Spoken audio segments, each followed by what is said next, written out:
কি হয়েছে টমি? তুমি দুষ্ট করছো কেন? রাত্র হয়ে গিয়েছে, কি শুবে না? কি দুষ্ট করছে? এই টমি, যাও, নিজের জায়গায় যাও। টমি, এই টমি, কি হয়েছে? দুষ্ট করছো কেন? বসো গিয়ে, বসো,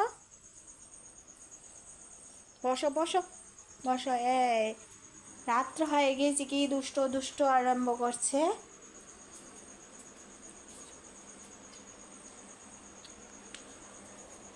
দুষ্ট করছো কেন? চুপ করে বসো। রাত্র হয়ে গেছে, খালি দুষ্ট দুষ্ট করছে। খাবে না, খাবে না? শুবে? হুম, কি হয়েছে? ঘুম পেয়েছে?